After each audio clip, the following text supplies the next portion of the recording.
পাথুরিয়া ঘাটা স্ট্রিটে জগন্নাথ দেবের রথযাত্রা। 150 বছরের পুরনো এই মন্দিরের রথ নিয়ে শোভাযাত্রা বের হয়। সবাই আনন্দিত এবং উচ্ছ্বসিত ছিলেন। এই রথযাত্রা উপলক্ষে পাঁপড় ভাজা ও জিলিপি খাওয়ানো হয়। জগন্নাথ দেবের পুজো করেন রাজ্যের মন্ত্রী শশী পাজা। উপস্থিত ছিলেন অজয় ভট্টাচার্য, গোপাল তিওয়ারি সহ বিশিষ্ট ব্যক্তিবর্গেরা।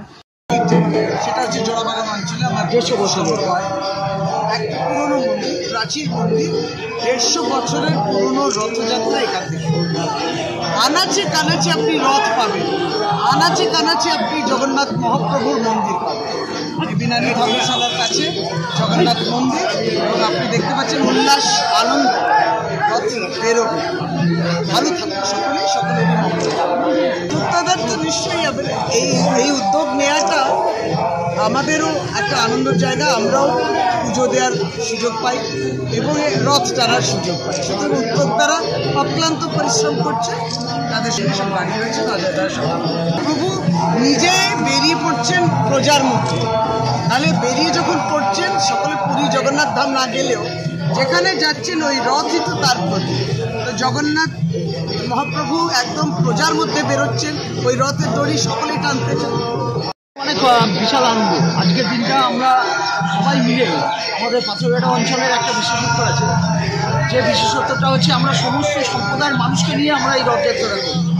কারণ আমার ম্যাডামও তাই, ডক্টর শশী পাজাও বললেন যে না, সবাই এই উৎসবে আনন্দের দিনে আজকে মহাপ্রভুর যে আগমন, সেই আগমনের যেন সমস্ত মানুষের ভালো, যেন সমস্ত মানুষ, সেই কারণেই আজকে ম্যাডাম দুবার এসছেন। মানে উনি এত গুরুত্ব সহকারে এসছে। অনেক কর্মসূচি ছিল, তার মধ্যে কাটছাট করে আমার এখানে এসছে। আমার এখানে প্রত্যেক কটা মানুষকে নিয়ে আমরা একসাথে চলি, কারণ এটা বিগত দীর্ঘ 150 বছর পুরনো মন্দির। আমরা জন্ম থেকে আমরা দেখছি, যেমন রবি শর্মা রয়েছে এখানে, আমার আছে, অনেক মানুষের সঙ্গে এখানে কোনো ভেদাভেদ নেই। এখানে মানুষের কোনো ভেদাভেদ নেই। সমস্ত সম্প্রদায়ের মানুষকে নিয়ে আমরা এই রথযাত্রা উৎসব পালন করছি।